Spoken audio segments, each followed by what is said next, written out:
porque hablar de cáncer está muy relacionado, ¿no? Muy vinculado a mortalidad. Hay evidencia científica que ya avala que un 30% podemos prevenir la aparición de un tumor.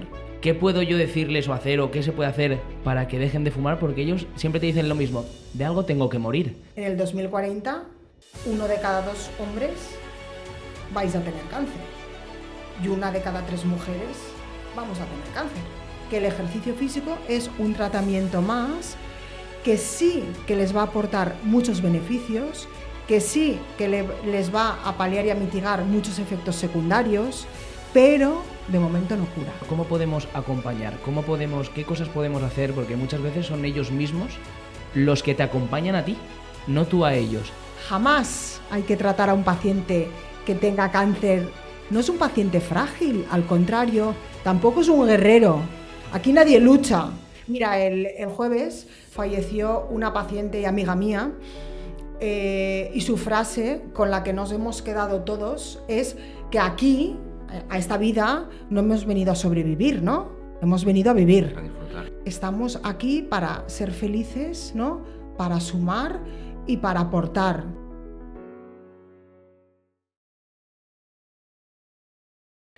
Bienvenidos a un episodio más de nuestro podcast. Como ya sabéis, él es Josele, yo soy Aniceto y hoy vamos a hablar de uno de los temas un tema bastante tabú que tenemos en la sociedad, que es el cáncer, y un tema también que mucha gente hace y debería hacer, que es el deporte. Pero bueno, antes que nada, Elena, ¿qué te parece si brindamos con nuestro Pascualet? Bueno, vamos. Vamos allá.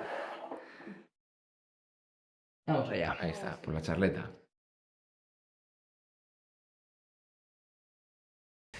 Bueno, y la primera, te hemos hecho ya spoiler, Elena, antes, pero nos gusta siempre que la audiencia, en este caso, te conozca a ti. Entonces, ¿quién es Elena para que no te conozca? Bueno, Elena, lo primero es una mamá, ¿no? de 3 niños, una apasionada del deporte. En este momento soy runner, ¿no? Y me definiría también como una persona, ¿no? Que me gusta ayudar a los demás. ¿Y cómo lo hago? A través de mi pasión, que es el deporte.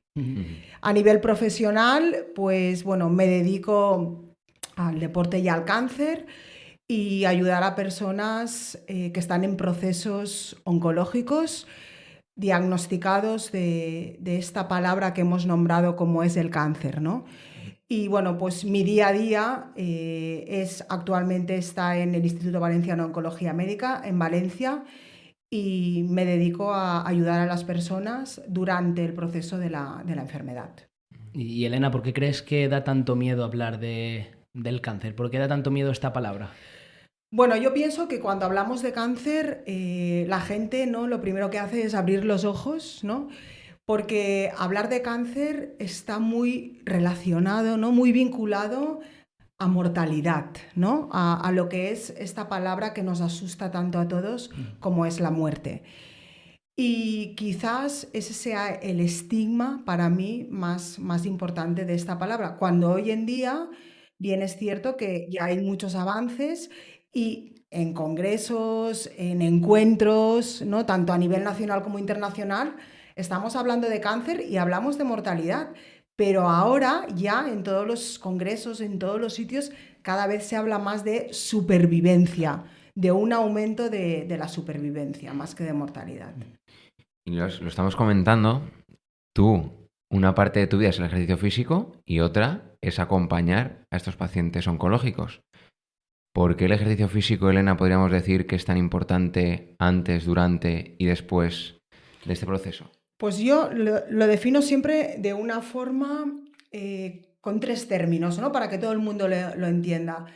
Hablamos de una prevención primaria, que sería previa al diagnóstico del cáncer, de una prevención secundaria, que sería durante la enfermedad, y después una prevención terciaria, que es hemos finalizado tratamientos y ahora qué. Claro. Ahí también el ejercicio físico es importante para prevenir recidivas, ¿no? Recaídas de la enfermedad. Entonces, cuando hablamos de la prevención primaria, que hablamos de prevención, es muy importante porque si hablamos de cifras, hay evidencia científica que ya avala que un 30% podemos prevenir la aparición de un tumor. Y cuando hablamos de ese 30%, ¿de qué hablamos? Hablamos de llevar un hábito de vida saludable, un estilo de vida saludable que incluya ejercicio físico, que incluya una buena alimentación, que incluya pues no hábitos como el tabaco y el alcohol y factores como que también favorecen la aparición de tumores como son el estrés y el no descansar, ¿no? Después tenemos pues otros tipos de factores como la radiación solar, ¿no? Otros tipos de radiaciones que también afectan esta aparición. Teniendo en cuenta ese 30%, ya estamos hablando de que nosotros mismos nos podemos prevenir de la aparición de un tumor. Y añadimos también que hay otro 30% que es genético, es decir, que viene en nuestro ADN, pues ya hablamos que si tenemos la suerte de no tener la parte genética, llevando un estilo de vida saludable, nos prevenimos de un 60%. Y después el otro 40% yo siempre digo que es la ruleta, ¿no? que nos puede tocar. En la prevención secundaria, el ejercicio físico, ¿cómo nos ayuda? Bueno, pues yo creo que es donde tiene más peso, porque nos previene de efectos secundarios que llevan los tratamientos que el paciente oncológico está sometido. Tratamientos ya, mucho se habla de quimioterapia, son términos ya, tratamientos sistémicos, ¿no? Tratamientos intravenosos, quimioterapias, terapias dirigidas, la inmunoterapia, que es uno de los tratamientos que ahora ya hay más evidencia científica y que al final va a ser uno de los tratamientos más importantes, hormonoterapia, radioterapias. El ejercicio físico previene de muchos efectos adversos que conllevan estos tratamientos, como son pérdida de función y de masa muscular, una mala regulación del sistema inmunológico, un cambio en la composición corporal, es decir, una disminución de masa muscular revertida con un aumento de masa grasa, con lo cual la masa grasa es un componente inflamatorio que acelera también la enfermedad. También nos previene de la cardiotoxicidad, nos previene de mialgias, nos previene de artralgias, nos previene la osteoporosis, nos mejora la calidad de vida y sobre todo para mí el efecto adverso que más aparece y que tienen el 90% de los pacientes oncológicos, que es la fatiga, el cansancio y la astenia. El entrenamiento hace que regulando todos esos sistemas haya menos fatiga, menos cansancio y menos astenia. Y en cuanto a la prevención terciaria y las recidivas, las recaídas de la enfermedad, ya hay mucha evidencia científica que si tú mantienes ese estilo de vida saludable y mantienes ese hábito de entrenamiento que has ido llevando durante la enfermedad, te va a prevenir de la aparición de nuevos tumores. Porque entonces, ese 30% hay gente que dirá, sí, bueno, pero hay gente que hace deporte y también tiene cáncer. Claro. ¿Qué le podemos decir a esa persona que es como, no negacionista, pero Claro. como que dice, yo no hago deporte y aquel haciendo deporte ha tenido un cáncer? ¿Qué les podemos decir a esa gente? Un 30% es mucho. Es que es un tercio de... Es un tercio. Pero es que ya no tenemos que hablar solo de cáncer, es que tenemos que hablar también de otro tipo de enfermedades crónicas, respiratorias, cardiovasculares, que también nos previene este 30%, ¿no? El llevar un estilo de vida saludable no solo nos previene el cáncer, sino de la aparición de muchas otras enfermedades crónicas, ¿no? Pues yo creo que es muy importante que todo lo que esté en nuestras manos, ese 30% de prevención a nivel de estilo de vida saludable, ese aumento de diagnóstico precoz, esos screenings que nos podemos ir haciendo, todo eso suma al 30% y que está en nuestras manos, porque no debemos de olvidar, y esto es una cosa que yo he aprendido mucho de mi profesión, ¿no? Que nosotros podemos actuar con lo que nosotros sabemos y tenemos, no con lo que no está en nuestras manos o lo que piensen los demás. Entonces yo creo que hablamos de un 30% y más, si sumamos diagnósticos precoces, screenings y otras prevenciones que también están en nuestras manos. ¿Y cómo ha cambiado, Elena, desde que empezaste en este mundo? ¿Cómo ha cambiado tu visión del cáncer? Bueno, Yo recuerdo mi visión del cáncer cuando empecé. Bueno, pues era una visión también con mucho miedo.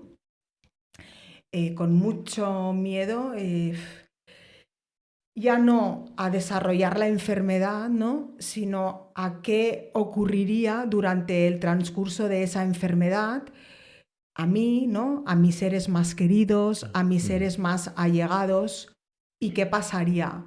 Ahora lo veo desde otra perspectiva, ¿no? Ahora veo que hay muchos avances y por eso yo soy muy divulgadora y muy promotora también de la detección precoz, de los screenings, ¿no? Que todo el mundo se haga revisiones, de que todo el mundo cuide la salud, porque yo siempre digo lo mismo, y es que el cáncer, si lo llevas a un buen término, es decir, si es diagnosticado, ¿no? Desde una etapa muy temprana, yo digo que con eso va la vida. Es decir, hoy en día un diagnóstico precoz pues es un 70%, en algunos casos como la mama, el 92% de curación. Entonces, bueno, tengo otra visión, ¿no? Y tengo también otra visión del cáncer, porque el cáncer a mí como persona me ha cambiado. A mí me ha cambiado, me ha hecho ver la vida desde otro punto de vista. Yo tenía unos valores que no pensaba ni que fueran mejores ni peores, pero ahora tengo otros, ¿no? Y que los priorizo. Y después que he aprendido una cosa a nivel del día a día, que ya no es sino el superarme, ¿no? El coraje que tengo, la fuerza y el empoderamiento que tengo.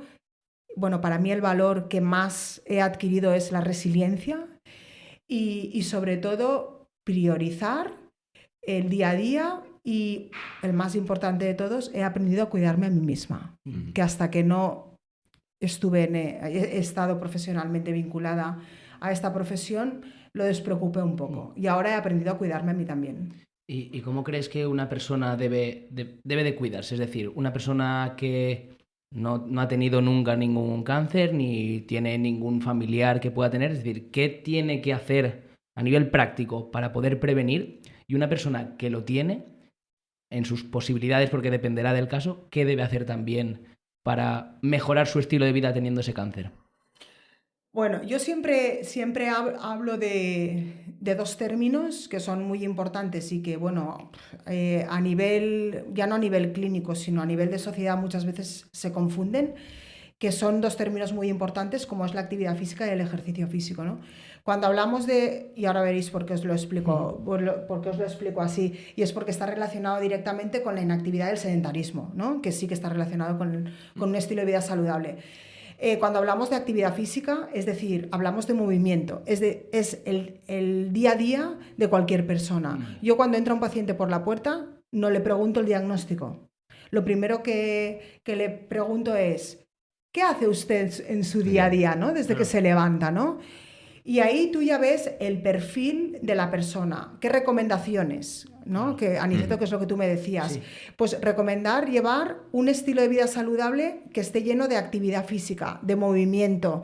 Es decir, realizar actividades del día a día, actividades domésticas, ya no solo actividades deportivas. Claro. Ir en bici, desplazarnos a pie, ir al supermercado a hacer la compra, hacer tareas domésticas, baile, cosas que incluyan el movimiento. Y después, a esa actividad física, como prevención también y como estilo de vida saludable, hay que sumarle el ejercicio físico, que es diferente. Porque cuando tú ya hablas de ejercicio físico y hablas de entrenamiento, aparece una palabra que es objetivo, ¿no? Tú ya haces ese ejercicio o ese entrenamiento para intentar alcanzar un objetivo, que puede ser mejorar la salud, mejorar la condición física, mejorar la fuerza, mejorar la capacidad cardiovascular, pero ya hay un objetivo. Entonces, ¿yo qué recomendaría a la gente? Llevar un estilo de vida saludable que incluya los dos términos, es decir, la actividad física, unas buenas actividades cotidianas, ¿no? Del día a día que incluyan movimiento, y entrenamiento, es decir, mínima. La OMS, la Organización Mundial de la Salud, recomienda la realización de 150 minutos semanales de actividad física a la semana o 75 minutos semanales de actividad física moderada, es decir, de actividad física un poco más intensa. Pues bueno, cumplir, ¿no? Con los objetivos que nos da la Organización Mundial de la Salud, y aparte realizar ejercicio físico para prevenir todo este tipo de enfermedades crónicas. Y muy importante para mí, hay que moverse, hay que entrenar, pero llevar una buena alimentación. Yo siempre digo que el entrenamiento no puede ir desligado de una buena alimentación. Llevar unos hábitos alimentarios también buenos. Yo no soy experta, pero bueno, sí que lo recomiendo. El descanso es el mayor entrenamiento que hay y es un parámetro de salud muy importante, y el no estrés, que muchas veces pues es difícil, ¿no? Y más hoy en día, ¿no? Y más hoy en día. El día a día ya nos hace entrar en unos circuitos que muchas veces hay que parar y decir, vamos a parar. Yo, bueno, hace unos meses vi un reel, ¿no? Que era recalculando la ruta, ¿no? Que decía que Google Maps no se estresa, sino que cuando no encuentra la ruta, para y dice, recalculando ruta. Exacto. Y no se estresa, no se pone nervioso, no insulta, ¿no? Entonces, yo me lo aplico ahora a mi día a día, y mis más allegados, mis amigos, que si me oyen dirán, ya está, ¿no? O mis compañeros, yo hay días que paro y digo, recalculando ruta, ¿no? Porque ya veo que me salgo de la ruta que tengo que ir porque he dejado de entrenar, o no me he alimentado bien ese día porque he estado todo el día trabajando, o tengo más estrés, ¿no? Emocional por lo que sea. Pues ya me paro, pienso en Google Maps y recalculo ruta. ¿Y hay algo, Elena, que te gustaría desmitificar del mundo cáncer, ejercicio físico? ¿Alguna vez te ha pasado que has escuchado cosas que has dicho, eso no es así ni por asomo? De gente pues que obviamente no son expertos en la materia, pero ellos están convencidos de que lo que han dicho es cierto. Es cierto. Mira, yo siempre digo, cuando los pacientes vienen a la consulta, porque bueno, a mí me llegan ya prescritos directamente desde oncología, ¿no? Por su oncólogo, ¿no? Entonces, para un paciente, la persona que lleva la bata blanca en ese momento es la persona más importante de su vida. Y cuando esa persona te ha prescrito ejercicio, ellos piensan que es muy importante, igualmente importante como el fármaco que le van a administrar, ¿no? Pero yo siempre les digo lo mismo. No hay evidencia científica de que el fármaco te cura, pero tampoco los oncólogos tienen la certeza de que el suministro de ese tipo de fármaco le va a salvar la vida. Yo les digo siempre lo mismo, que el ejercicio físico es un tratamiento más, que sí que les va a aportar muchos beneficios, que sí que les va a paliar y a mitigar muchos efectos secundarios, que sí que les va a hacer que toleren mejor el tratamiento, pero de momento no cura. Es decir, no por entrenar más o entrenar va a hacer que te vayas a curar del cáncer. Pero bueno, si ya te va a prevenir de efectos adversos y a tolerar el tratamiento, pues eso ya te va a llevar a una mayor supervivencia, igual como el fármaco. Pero no quiere decir que el ejercicio físico te va a curar. Mira, el ejercicio físico, cuando yo empecé hace 10 años, yo recuerdo que me cogieron 2 oncólogos de la mano, uno era el doctor Garde, que ahora está conmigo en el IVO, nos hemos vuelto a encontrar, y la otra persona, la doctora Carmen Herrero, que falleció hace 2 años, me cogieron de la mano y me dijeron, mira, Elena, ya hay poca evidencia científica de que el ejercicio físico puede mejorar a tolerar los tratamientos y va a aumentar la supervivencia en el paciente oncológico. Pero bueno, hay mucho camino. Pues en ese camino se ha ido sumando gente, ¿no? Como en todos, y pues gente inexperta, ¿no? Que muchas veces pues hacen afirmaciones como que el ejercicio físico te va a curar, ¿no? Hay en influencers, ¿no? y en muchos sitios, porque esto no ocurre en sitios profesionales, ¿no? Pues que sí que vierten, ¿no? Estas afirmaciones, y vosotros pensar que el paciente oncológico durante la enfermedad se aferra a un clavo ardiente. A un clavo ardiente. Entonces, hay que desmitificar también esto, pero sí que hay que darle la importancia que tiene, que es la que yo os he dicho. Claro. Que ya el hecho de que puedas llevar todo el tratamiento, que lo toleres bien y que aumente la eficacia, ya te lleva a una mayor supervivencia. Y eso sí que es cierto científicamente. Es decir, podríamos decir que es igual de malo el no hacer nada como a lo mejor también podría darse el caso, ¿no? de hacer más ejercicio de lo normal, ¿no? ¿Hasta qué punto podría también el no hacer nada? Pues a lo mejor no te puede prevenir, pero el hacer de más, ¿cómo también puede perjudicar? El hacer de más, ahora, bueno, ya hemos demostrado científicamente que mejora mucho la calidad de vida, que mejora retarda la aparición de la osteoporosis, mejora la sarcopenia, un buen funcionamiento del sistema inmune, ¿no? Pero una dosis alta de ejercicio físico, una dosis alta, quiere decir más volumen y carga o más intensidad de la que tú puedas soportar en ese momento, te puede llevar a todo lo contrario, a una mala regulación de un sistema inmunológico que puede acabar en una inmunosupresión, ¿no? Te puede llevar a artralgias, más dolores osteoarticulares, ¿no? Te puede llevar a una enfermedad cardiovascular. Es decir, que lo importante ahora, y en lo que estamos ahora la gente vinculada a la investigación, es ver, ¿no?, cómo el ejercicio físico, que ya sabemos que es un fármaco más, yo siempre lo englobo como también una píldora, ¿no? Porque yo siempre digo que si fuera una píldora todo el mundo se la tomaría todos los días, pero como no es una píldora, cuesta más, ¿no? Pues encontrar esa dosis, ¿no? Esa dosis de volumen, esa dosis de intensidad en cada momento de la enfermedad. Y eso es lo que hacemos nosotros, ¿no? Los profesionales que sí que estamos especializados y conocemos la enfermedad, pues lo que hacemos es, durante el proceso, tú le explicas al paciente, vas a venir a la unidad, ¿no?, a la sala de entrenamiento y vas a entrenar. ¿Y qué haremos? Y yo siempre les digo lo mismo. Yo tengo en cuenta 3 variables. Una es la variable enfermedad, el diagnóstico, y los tratamientos que va a conllevar esa enfermedad. Después partes de la condición física del paciente. No es lo mismo un paciente sedentario que un paciente que practica deporte, que lleva un estilo de vida saludable, que un deportista profesional. Entonces, tienes que ajustar las 3 variables.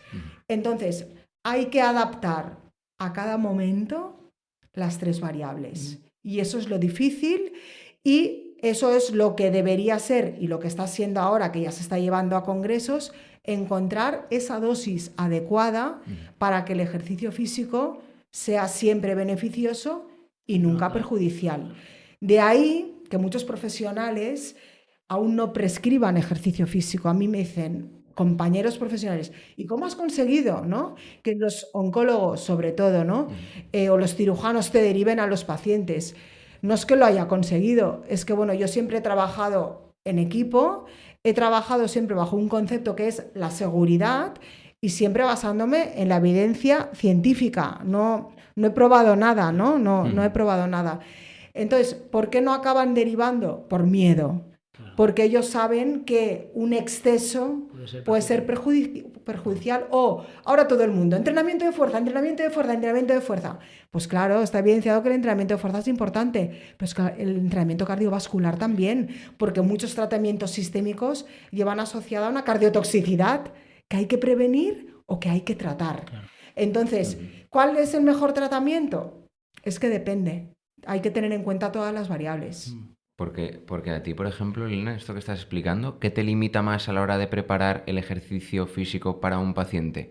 ¿Te limita más el tipo de persona que tú has dicho, que si es sedentaria, si es deportista de élite o si se mueve, o bueno, deportista, o el tipo de cáncer que tiene? ¿Qué te limita más a la hora de preparar esa actividad? Pues mira, yo cuando empecé en mis inicios, empecé trabajando por diagnóstico. Mujeres diagnosticadas de cáncer de mama, este tipo de entrenamiento. Diagnóstico de pulmón, este entrenamiento. Diagnóstico gástrico, ¿no? Y ahora no.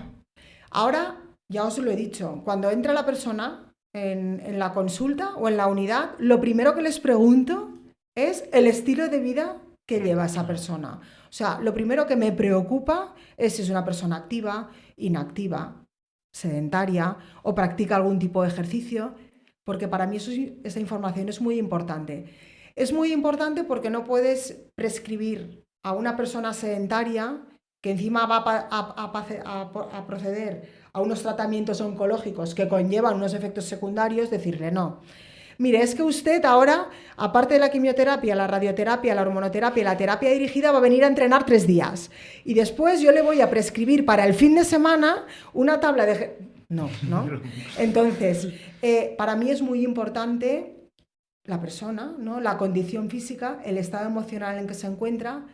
Y hay gente que empieza con un día de entrenamiento a la semana y progresivamente van adhiriéndose y a medida que se van adaptando, porque al entrenamiento, si sois conocedores también del entrenamiento, hay que adaptarse, ¿no? Hay unos principios. A medida que se van adaptando al entrenamiento, pues tú ya vas dosificando. Y después ahí sí que tengo en cuenta el diagnóstico porque, claro, a lo mejor en un tumor, ¿no? No hablemos de diagnósticos, en un tumor con una tendencia a una pérdida de peso, como puede ser, por ejemplo, un gástrico, un páncreas, un esófago, ¿no? Un estómago, una enfermedad avanzada, ahí sí que tienes que tener en cuenta que el entrenamiento de fuerza es primordial, independientemente si sea sedentario o no. Entonces, intentas un poco, pues eso, complementar el estado del paciente con el tipo de entrenamiento. Y si fuera un tumor con tendencia al aumento de peso, que también ya sabemos que el tejido visceral, ¿no? La grasa tiene un componente proinflamatorio que durante la enfermedad puede acelerar esa inflamación del mismo proceso del cáncer, ¿no? Pues entonces pues ya acompañas ese entrenamiento, pues ahí ya haríamos un entrenamiento más cardiovascular, aunque solo fuera caminar. Y ahí, ¿por qué es importante y por qué les pregunto si hacen algo? Porque imaginaros, una persona que nunca ha caminado, que nunca ha corrido, yo no le voy a decir, no, y ahora usted va a caminar y a correr 3 días. Pues yo les pregunto, ¿y qué hace? No, yo hago bici. Pues entonces a ese paciente le digo, ¿y hará bici? Oh, no, yo hago indoor. Bueno, pues se puede hacer elíptica, puede hacer cinta. No, es que yo corro. Bien, vemos que no hay osteoporosis, vemos que no es un metastásico, vemos que no hay ninguna comorbilidad, pues puede caminar, trotar. Es decir, que es muy importante, la pregunta que me has hecho es muy importante. Parto mucho de la persona y de la condición física y del estilo de vida saludable que lleva. Y después ahí ya vemos el proceso oncológico cómo va a ser. Y hacemos un mix. Pues a mí se me ocurre ahora, porque estamos hablando mucho de lo que es la condición física, que evidentemente ayuda a la prevención, tanto a la prevención como durante el proceso, pero en la parte mental, ¿cómo de importante? A lo mejor tú no puedes tocar ese palo porque no eres especialista en el tema, pero seguramente trabajes con especialistas en el ámbito. ¿Cómo de importante también es un paciente oncológico su salud mental? Muy importante. Yo trabajo en equipo porque yo soy de equipo, ¿eh? Soy de equipo, o sea, a nivel personal también, en mi vida. Y yo trabajo en un equipo en el que conmigo hay 3 psicólogas y una psiquiatra. Cuando yo llegué al IVO, me dijeron, bueno, queremos implantar una nueva unidad y hemos pensado que el ejercicio físico y la salud mental van ligados y van de la mano. Entonces, que faltáis las 2 piezas claves, que sois tú y la psiquiatra. Yo pensé, la psiquiatra, ¿no? Yo pensaba, pues muy importante, tanto las 3 psicólogas, la parte, nosotros llamamos, como tú lo has dicho, salud mental. Porque el paciente acompañado, y el paciente que está en un estado óptimo integral, holísticamente, emocional y físico, es un paciente mejor tratado y un paciente que tolera mejor los tratamientos. Es muy importante. Y cuando hablamos, que la psiquiatra lo explica muchas veces, ¿no? Porque le llegan pacientes y la palabra a veces psiquiatra, psicóloga, ¿no? Está relacionado no como la palabra cáncer, pero a veces también tiene su estigma, ¿no? Sí, totalmente. Y es todo lo contrario. Es un acompañamiento, a nivel de estrategias, ¿no? Una anticipación de estrategias que te van a dar, ¿no? Para que tú puedas llevar mejor todo el proceso y que muchas veces no requieren de un tratamiento farmacológico y otras sí, pero es un tratamiento farmacológico que a lo mejor te ayuda durante el tratamiento y que es mínimo, es decir, casi todos los pacientes llevan acompañamiento y terapia mental, de salud mental, más bien desde el ámbito de la psicología. y más del ámbito de la psiquiatría, porque son pacientes ya que anteriormente eran psiquiátricos, ¿no? Pero bueno, nos hemos dado cuenta que con la experiencia, pacientes hospitalizados, pues sí que la salud mental a nivel de psiquiatría y psicología, pues también les está ayudando muchísimo. Entonces, bueno, yo pienso, nosotros en el equipo somos salud mental, psicología y psiquiatría, fisioterapia, y dentro de fisioterapia tenemos 4 fisioterapeutas. Uno solo está especializado en suelo pélvico, y cuando hablamos de suelo pélvico hablamos de urología, de sexualidad masculina y de sexualidad femenina. Y después hay 3 fisioterapeutas más. Una fisioterapeuta que se encarga de todo y de la disfagia, de todo lo que está relacionado con otorrinos, o con los otorrinos. Otro fisioterapeuta que se encarga de todo y más también de enfermedad respiratoria. Y el otro que se encarga también de todo y de sistema linfático. Después hay 2 nutricionistas y somos 2 personas trabajando en ejercicio físico. O sea que tenemos un equipazo. Sí. Y antes, me acaba de venir ahora, porque antes lo has comentado, Elena, que es el tema del cáncer de pulmón en mujeres. Nos has dado un dato un poco alarmante, porque aunque nosotros no lo somos, el dato era alarmante, las cosas como son, y me gustaría que desarrollaras el por qué estoy diciendo yo esto, qué es lo que estáis viendo en vuestros estudios y un poquito qué podemos hacer para girar eso, para cambiarlo. Pues bueno, nosotros estamos viendo en nuestro día a día que es la realidad, y bueno, y en los datos, ¿no? En los datos de la Red Nacional de Oncología, y tanto a nivel nacional como internacional, que hay un crecimiento exponencial de la curva del cáncer de pulmón en las mujeres. Yo en el 2023, el Día de la Mujer, estuve en plenas Fallas, en el Ateneo, dando una charla. Y más que de ejercicio físico, me fui a casa pensando con la curva exponencial que habían puesto los oncólogos, diciendo que en el 2040 el cáncer de pulmón iba a sobrepasar estadísticamente al cáncer de mama. Entonces fueron unas cifras para mí muy alarmantes, y bueno, y están justificadas por el cambio en la sociedad que hemos ido adquiriendo las mujeres, ¿no? Ya no es tabú el ver a una mujer, ¿no?, fumando, ya es normal, ¿no? Antes, hace 20 años, no estaba bien visto, ¿no?, que una mujer. Y ya, muy importante también, y ya hablo a nivel de jóvenes, que esto también lo dije en una entrevista que me hicieron en Castellón Fútbol Base hace 1 año y medio, ¿no?, que lo dije para que me escucharan todos los adolescentes, la llegada del vapor, ¿no? La llegada del vapor que sale en todos los congresos de cáncer de pulmón, que está acelerando los diagnósticos. Y por eso yo os estoy dando cifras del 2040. Y sí que están relacionadas directamente con un aumento del tabaquismo en las mujeres, pero también con todas pues estas nuevas apariciones del vapor, por lo que supone el vapor, las sustancias aditivas que lleva el vapor y todo lo que conllevará para estas jóvenes, y hablo de chicas, que ya empiezan a los 13 años, y los chicos también, con el vapor. Pues esa curva exponencial se ha visto que va increciendo por eso, por el aumento del tabaquismo en las mujeres.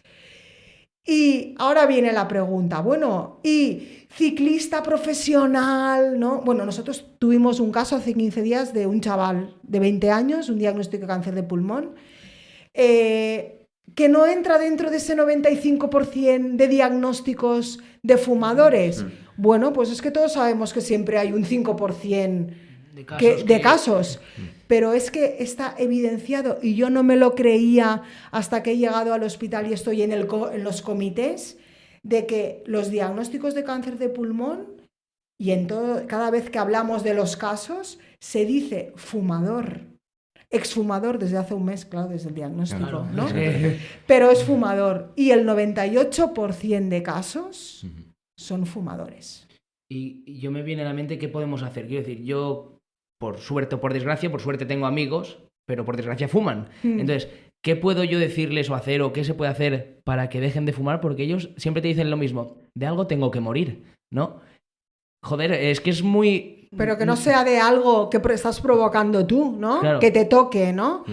Bueno, yo creo que esto entra dentro del estilo de vida saludable y, bueno, ahí las administraciones públicas, yo en eso soy muy firme también, es donde se tienen que poner las pilas y restringir aún más, ¿no?, el consumo del tabaco, bueno, y del alcohol, porque en el caso del alcohol, otro dato que nos había dado cuando hemos estado charlando es que el alcohol es uno de los factores de riesgo para desarrollar cáncer de mama más que el tabaco. Hostia. Dentro del estilo de vida saludable.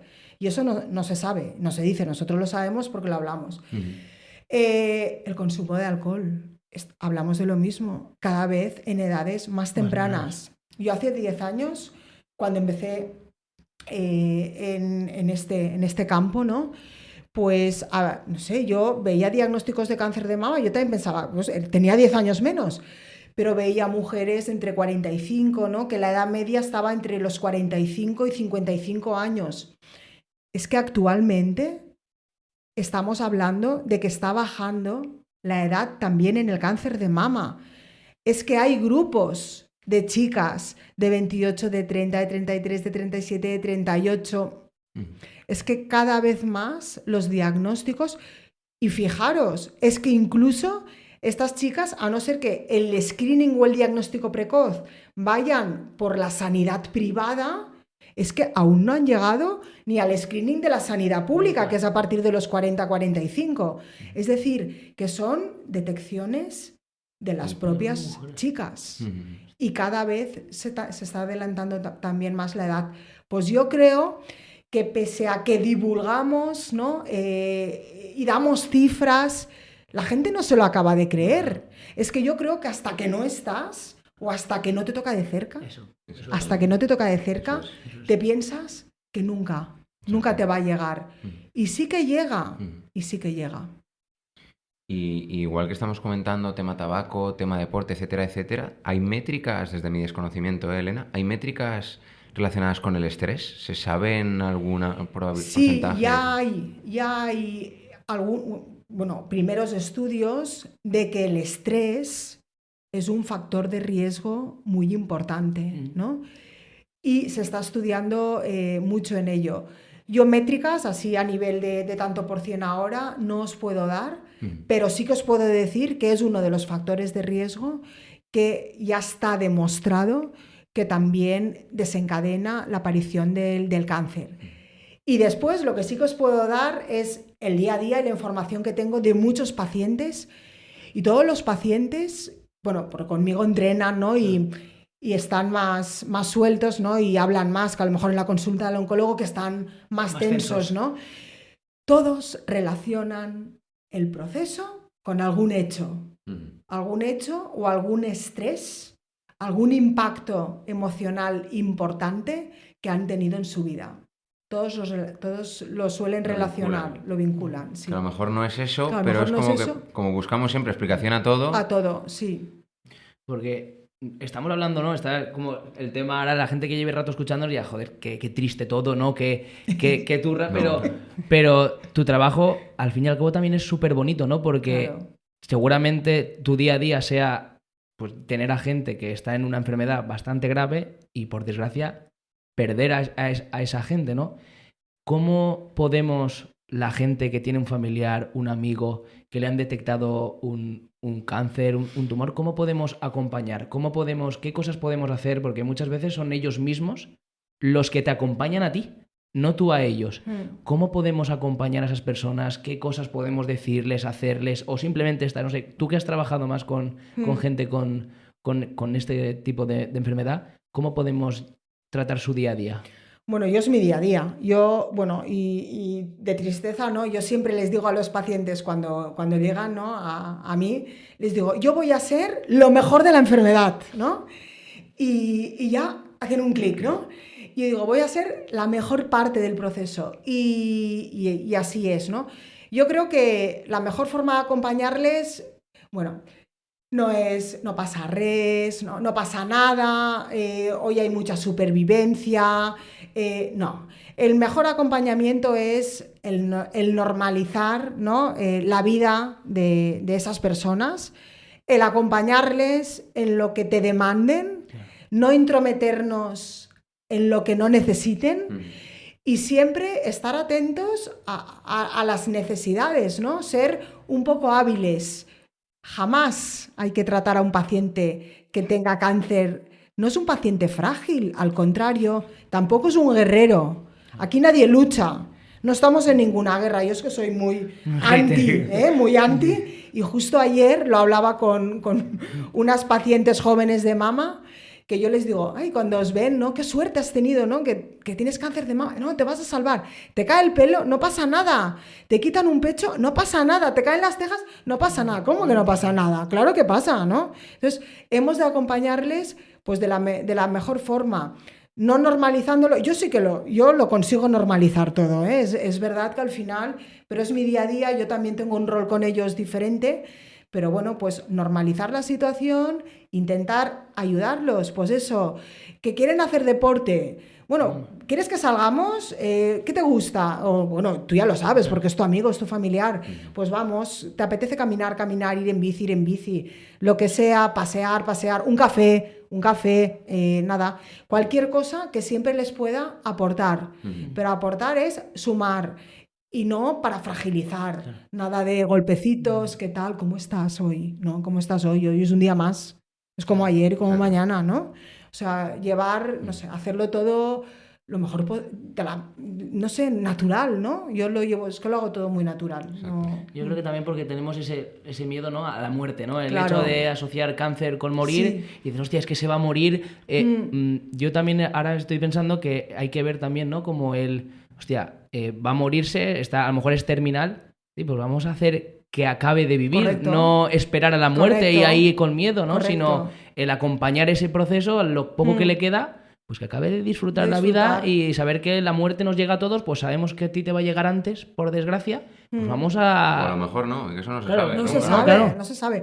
Mira, el jueves falleció una paciente y amiga mía y su frase con la que nos hemos quedado todos es que aquí, a esta vida, no hemos venido a sobrevivir, ¿no? Hemos venido a vivir. A disfrutar. Claro. Entonces, el mensaje que nos tiene que llegar a nosotros, ¿no? Y a ellos o a cualquier persona es que el tiempo que vivamos, que es lo que yo les digo, que vivamos de la mejor forma posible. ¿Y cuál es la mejor forma posible? Pues para cada persona es una, ¿no? Exacto. Entonces, es encontrar esa manera de vivir, ¿no? Que nos haga felices. Yo cuando la gente me dice, y yo no solo quiero ser feliz, vivir, darle lo mejor a mis hijos, ser runner, disfrutar del deporte, ayudar a la gente y sobre todo eso, en el día a día, ¿no? Aportar y sumar a vidas, ¿no? O sea, pues es lo que tenemos que hacer. Y Elena, ¿cómo te gustaría más bien cómo te gustaría, no cómo te imaginas? Todo este mundo de la oncología, del proceso de acompañamiento, del proceso de curación, sin luchar, no vamos a luchar, de estas enfermedades, ¿cómo te gustaría que fuese dentro de 10 años? ¿Tal y como es ahora o te gustaría que hubieran cambios? Hombre, a mí me gustaría que hubieran más cambios y que todas las personas, ¿no? Porque os voy a dar cifras. En el 2040, 1 de cada 2 hombres vais a tener cáncer y 1 de cada 3 mujeres vamos a tener cáncer. Entonces, a mí lo que me gustaría es que, tal y como se han dado estas cifras, se den los avances para que si nosotros estamos entre esos 1-2, 1-3, que tengamos las estrategias, que tengamos los avances a nivel sanitario, ¿no? Suficientes como para que también se reviertan en que aumenta la incidencia, pero también aumenta la supervivencia. Pero aún más importante, ya no es solo que aumente esa supervivencia. Yo, por ejemplo, el martes estoy en una formación de un nuevo fármaco para el cáncer de mama luminal. ¿Y por qué estoy yo? Porque ese fármaco lleva unos efectos adversos y ellos piensan que el ejercicio físico lo revierte. Entonces, ya entro en ese tipo de formaciones para administración de fármaco y ejercicio. Pues eso es lo que nosotros queremos. Yo creo eso de la oncología del futuro, ¿no? Que ellos dicen. ¿Qué oncología del futuro queremos? Queremos una oncología del futuro con avances terapéuticos, pero que también lleve avances de bienestar, ¿no? Es decir, que podamos pagar un peaje lo mínimo posible para curarnos o para salvarnos, ¿no? Que tengamos calidad de vida. Y Elena, en estos 10 años, porque has dicho que llevas 10 años, ¿no? En lo que es asociado el deporte con la oncología. ¿Qué historia que te ha marcado más de toda la gente que ha pasado, que has conocido, que digas, esta historia fue para mí... Un antes y un después, ¿no? Un antes y un después. Pues os la voy a contar, Bueno, cuando yo empecé, os he dicho que empezaron conmigo 2 personas. Sí. Uno fue el doctor Garde, Javier, que ahora sigue conmigo. El destino nos ha querido que sigamos juntos porque él trabajaba en Castellón y se ha venido a Valencia hace 2 meses. Y yo también estoy en Valencia hace 7 meses, ¿no? Y la doctora Herrero, ¿no? La doctora Herrero, Carmen, era una oncóloga de cáncer de mama triple negativo, una oncóloga investigadora del cáncer de mama que menos evidencia científica había en ese momento y que sigue sin haber, ¿no? Que es el triple negativo. Entonces, Carmen fue la que me impulsó a que me iniciara en este campo, ¿no? Y me acompañó. Ella, junto con el doctor Alfredo Sánchez, que es el jefe de onco del Hospital Provincial, me dijeron, nosotros te vamos a ayudar, pero para que te crean necesitas un aval científico, tienes que hacer el doctorado, ¿no? Y ahí fue cuando yo empecé con 3 niños y siendo madre, matriculándome en la universidad para hacer el doctorado. Y bueno, empecé con Carmen y la doctora Herrero, que hoy soy capaz de sonreír, me ha costado 2 años, pues fue la que me derivaba a las pacientes a la tesis. Y la paciente que os he dicho que falleció el jueves fue una de mis primeras pacientes de la tesis, Anka Balaj, una gran ilustradora y escritora. Bueno, pues con Carmen empecé todo el proyecto tesis, junto con mis directores de tesis de la Universitat Jaume I, ¿no? Con Eladio Collado y con Carlos Hernando. Que bueno, ellos fueron los que me ayudaron en todo el proceso y los que me han enseñado muchísimo, porque yo de investigación no sabía nada y solo con la ayuda de Carmen no hubiera podido. Pero bueno, me has dicho un caso, sí, ¿no? Entonces, el caso es Carmen. Bueno, pues durante el proceso de tesis, yo empecé en el 2021 con Carmen, pues en el 2022, finales de 2022, en septiembre, pues bueno, en pleno proceso de tesis, cuando yo ya había acabado todo el reclutamiento y ya iba a empezar a escribir, ¿no? Pues nada, hablábamos con Carmen, hacía mucho tiempo que Carmen no se encontraba bien, ¿no? Pues no se encontraba bien. Bueno, pues llegó septiembre del 2022 y nada, me llamó y me dijo, tenemos que hablar, como cualquier otro día. Yo pensaba pues que íbamos a hablar de la tesis, ¿no? Me dijo, bueno, vamos a hablar y hoy iré a hablar contigo y con mi marido, con Arnau, que ahora es mi mejor amigo y runner, que corre conmigo también. Y bueno, vinieron Carmen y Arnau a hablar conmigo y bueno, nos sentamos. Y cuando llegué a la consulta me dijo, no, siéntate tú en mi silla, yo me voy a sentar en la tuya. Y yo, dice, es que vamos a cambiar el rol. Y yo dije, vamos a cambiar el rol. Yo tenía alguna noticia, pero me esperé a que ella me diera la noticia. Entonces me dijo, no res, Elena, la noticia es que tengo un cáncer. Tengo un cáncer gástrico y que no tengo curación, ¿no? Y solo me puedes ayudar tú. Y yo, cuando me dijo eso, dije, ¿solo te puedo ayudar yo? Bueno, me temblaban las cejas, el pelo, y ella me lo hablaba como yo lo hablaba con vosotros. Y me dice, no hay tratamiento para mi cáncer, solo hay uno, y es el músculo, el entrenamiento de fuerza, que fue ella la que me dijo a mí. Y yo le dije, pero hombre, esto no va a ser así. Sí. Me dice, es que no n'hi ha tractament, ella parlava valencià. No hay tratamiento. Entonces, acababa de ser madre y me dijo, solo me puedes ayudar tú porque lo único que quiero es vivir el mayor tiempo posible para poder estar con mi hijo. cuanta más fuerza tenga y, como tú y yo sabemos, cuanto más tolere la quimioterapia, que era el único tratamiento que le podía alargar, no curar, alargar, pues eso, pues bueno, nos ponemos, claro, ahí fue un proceso en el que yo tuve que asimilar toda la información, pero fue cuestión rápida. Enseguida me puse yo mi chaleco, mi chaleco fuerte, dije, vamos a ello. Pues ahora me toca a mí, ¿no? Estoy en el otro lado. Y nada, empezamos a entrenar y con ella aprendí muchísimo durante todo ese año, aprendí yo y aprendieron todas sus pacientes. Nos llegamos a ir a Madrid con CAFO, con la Universitat Jaume I, a la carrera de la mujer de Madrid, con una enfermedad avanzada en un mayo, que ella falleció en un agosto. Y bueno, para mí eso ha sido mi mayor aprendizaje, porque yo ya sabía, pero durante su enfermedad ella aún me iba tutorizando. No, ahora tienes que hacer esto, vamos a probar lo otro, ¿no? Y bueno, y nada, al final pues lo que empezó siendo una supervivencia 3 meses, acabó siendo una supervivencia 11 meses. Y la quimioterapia era la misma. Y ella pues lo único que hacía era pues cuidarse a nivel de todo lo que sabía, a nivel de salud mental, a nivel de alimentación y sobre todo a nivel de ejercicio físico. Y bueno, yo creo que nos dio una lección de vida a todos, y yéndonos hasta hacer la última carrera como la hizo. Y bueno, Carmen entrenó hasta junio y falleció el 3 de agosto. Entonces, bueno, para mí eso fue también un antes y un después. Y fue lo que dije, ahora sí que ya no puedo parar, es que tengo que seguir, ¿no? Y bueno, y eso fue lo que también me empujó a seguir y abrirme también, más que en el campo de la mama, en el que yo también estaba metida y que bueno, me encanta, ¿no? Pues también pues por abrirme a digestivo, a pulmón, ahora estoy muy en proyectos de pulmón y bueno, y otros, también tumores cerebrales, glioblastomas y ahora también pues con trasplantes, ¿no?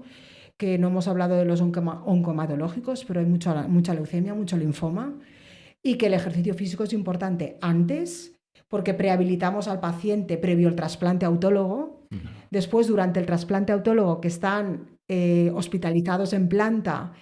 Yo trabajo ahora en planta con ellos, en habitación, y cuando salen de planta para el post-trasplante, pues porque también se quedan inmunodeprimidos y bueno, ya hay que empezar desde cero como un bebé, ¿no? Entonces, bueno, también es un campo muy chulo. Pero bueno, a mí el caso que me ha marcado pues ha sido el de Carmen.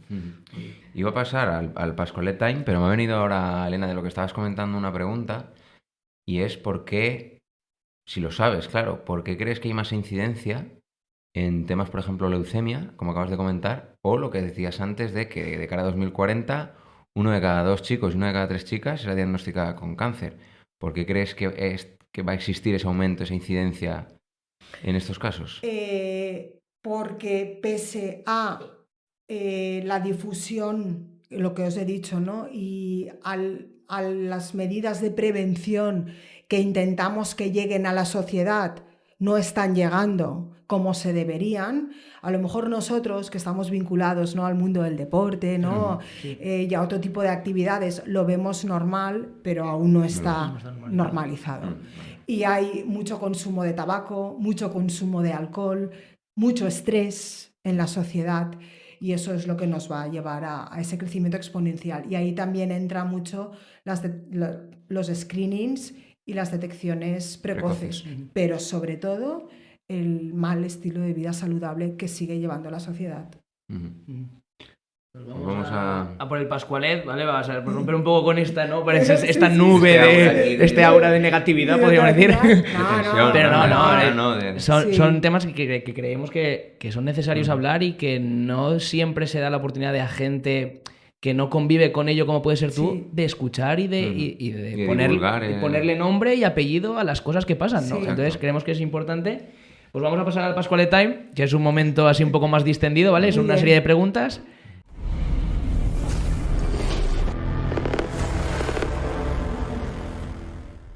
Y si quieres contestar, contestas. Si no, pues toca pegar trago de Pascualet. Vale. Pues vamos allá. La primera es, ¿alguna vez has tenido que decirle a un paciente algo que tú misma no estabas preparada para asumir? Yo diría que no. Yo diría que no.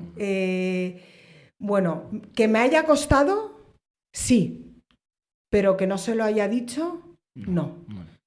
Vale, y para ti, Elena, ¿qué mito sobre deporte y cáncer te enfada más escuchar? Te enfada, ¿eh? No digas, esto es mentira, no, pero dentro de ti hay algo que sale esa rabia. Yo no soporto el no pasa nada, todo pasará, te curarás, ahora hay tratamientos, si te cae el pelo y estás calvo o calva, no pasa res, si te quedas sin ovarios, no pasa res. Pues bueno, nada, y el tema de no pasa nada, todo pasará, ya veremos si pasará o no, pero bueno, lo de las guerras y no sé, pues conceptos de este estilo que están más relacionados con el día a día, ¿no? Y que suelen, pues bueno, pues afectarles bastante a los pacientes, y yo muchas veces lo llevo peor que ellos, la verdad. Vale, el siguiente es de toda la gente que está contigo, que tratas, ¿qué porcentaje de gente dirías que no quiere cambiar de hábitos aunque el diagnóstico sea serio? Muy poca. Porque yo creo que la gente que está conmigo y ya cree, ¿no? En que es necesario hacer cosas, cambiar un estilo de vida saludable. Y muchas veces la gente agradece al cáncer haber llegado para cambiar cosas de su vida. Ya no solo a nivel de ejercicio físico y de alimentación, sino de muchas otras cosas. No, sino como esa hostia, ¿no? Que te dice, sí, te hace decir, estaba enfadado con mi primo porque correcto, con cualquier tontería, y esto me ha tenido que venir para decir, hostia, ¿en serio? ¿En serio? ¿En serio? Exacto. Vale, la siguiente es, si pudieras eliminar de un plumazo un mal hábito de la sociedad, solo uno, porque imagino que ahora mismo tendrás muchos en la cabeza, ¿cuál sería el peor mal hábito? El mal hábito, wow. Es que yo no, claro, es que todos los llevo mal. El tabaco, ¿no? El alcohol, aunque yo, por ejemplo, cuando hablo con los pacientes, pero tú bebes, no, yo en fin de semana, digo, eso no es beber, ¿no? Eso es ser bebedor social. Yo creo que eso a veces da calidad de vida, ¿no? El un vinito, comiendo el sábado. Una cerveza, sí, eso sí. A eso no, yo no lo llevo, no le digo mal hábito, ¿eh? Pero bueno, a la persona que sí que lleva un mal hábito, ¿no? Todos los días, pues sí. Después, cosas que no están en mis manos, el negativismo también, ¿no? El ser una persona... Pero bueno, ya es lo que hablábamos antes, no puedes ponerte, ¿no? No puedes hacer que cambiar lo que piensan los demás, ¿no? Pues cosas así, pues yo sí que intentaría cambiar. Y después, lo que yo os digo, que yo sí que ahora he aprendido a recalcular. Bueno, mis hijos me dicen muchas veces que ahora he entrado en un ámbito zen, ¿no? Porque se me olvidan cosas, porque hay cosas de casa que no hago, pues porque no llego, porque oye, no puedo. El recalcular la ruta, ¿no? de Google Maps, el estrés. El estrés es muy importante. Yo creo que sí que es una cosa que nos deberíamos plantear todos. Y también el vivir el día a día, ¿no? Las nuevas tecnologías son muy importantes, pero hay que desconectar también de vez en cuando, ver lo que tenemos alrededor, ¿no? Y que no tengamos que tener cáncer para acordarnos de que tenemos una familia, unos amigos, ¿no? Y otras cosas que hacer, que no sean solo el trabajo, ¿no? Y las cosas cotidianas, ¿no? Pues eso ha sido el Pascual Time. Había otra, pero creo que la has contestado antes. La has medio contestado porque era... que si alguien cuando vaya contigo, si miente sobre sus hábitos, pero bueno, si ya está ahí, se aferra a un clavo ardiente, no va a mentir. No va a mentir. Entonces, no mienten. Pues esto ha sido el Pascual Time, no ha sido para tanto. Entonces, ahora te damos la oportunidad que tú nos preguntes algo si quieres.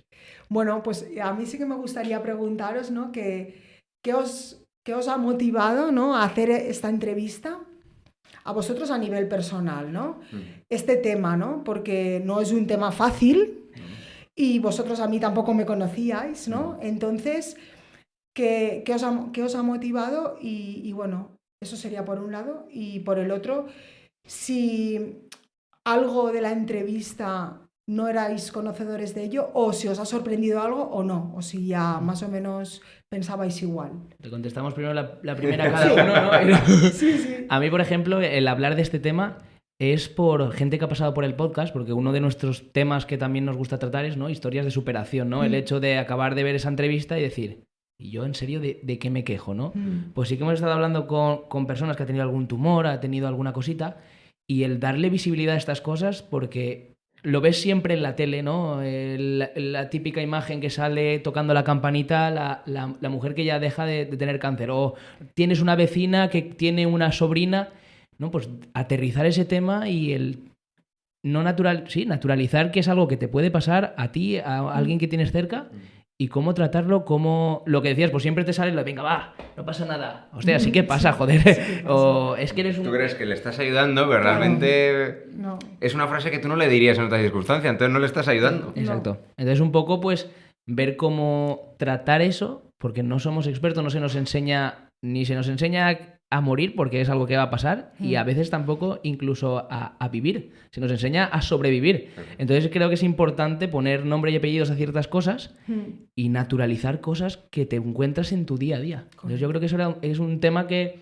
pues había que tratar. Nosotros esto, como lo hacemos por placer, ¿sabes, Elena? Entonces podemos hablar con quien queramos de lo que queramos. Entonces tenemos esa libertad, es verdad. Cuando tú, por ejemplo, vas a clase, tú no eliges qué asignatura te toca, a las 8 tienes una, a las 10 tienes otra, tampoco eliges el temario. Entonces, si eres un poco... Nosotros somos inquietos, nos gusta tratar ciertos temas que aquí tocamos, el deporte, la salud, y tocamos también pues emprendimiento en el sentido de esa chispa de la gente que no se resigna a lo que hay, sino que intenta labrarse su camino. Entonces son los 3 palos que nos gusta. Que a lo mejor otro que nos está escuchando dice, oye, pues podéis hablar de recetas. Bien, pero como a nosotros eso no nos llena, pues no lo hablamos.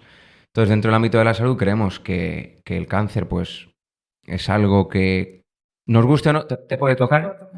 Pues saber cómo afrontarlo de la mejor manera posible, ayudando a esa persona, por supuesto, porque si te toca cercano es alguien que quieres, y aprender, porque nuestro objetivo siempre es aprender.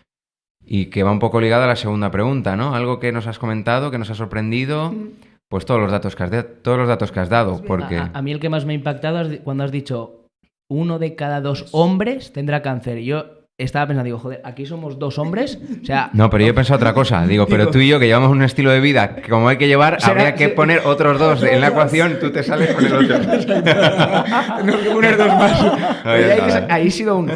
Hostia, si 1 de cada 2, aquí somos 2, ¿qué pasa? Y aprovechando también este momento, porque hemos hablado, porque tú me decías, Aníceto, bueno, solo es un 30%, pero yo le digo a la gente, pero, ¿y si no es ese 30%? Pues bueno, vamos a llevar un estilo de vida saludable porque si nos toca, yo siempre les digo lo mismo, que nos pille fuertes. Exacto, ¿no? estamos preparados. O sea, es porque prevenimos ese 30%, pero si nos toca... Lo reviento. Que nos pille fuertes. Claro. Y cuanto más fuertes, mejor. Pues genial, pues...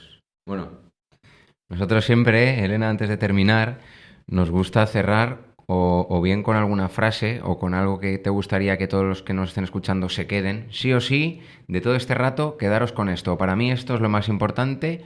O si no, algo que te gustaría comentar que no hemos tratado ese tema. Es tu momento. Bueno, pues yo lo resumiría con la mítica frase de Anka, que ya no está, ¿no? De que aquí no hemos venido a sobrevivir, sino que hemos venido a vivir. Y tanto para el cáncer como para cualquier enfermedad, o ya no cualquier enfermedad, sino que lo que debemos de hacer es vivir lo mejor posible, que todo el mundo tenga calidad de vida, y cuando hablamos de calidad de vida ya no es solo física, sino también mental, y que estamos aquí para ser felices, ¿no? Para sumar y para aportar, que son las 3 palabras que a mí me encantan y que son las que me gustaría pues trasladar a los demás, ¿no? Que vivamos bien y bueno, pues que disfrutemos de la vida lo mejor que podamos, que es un regalo.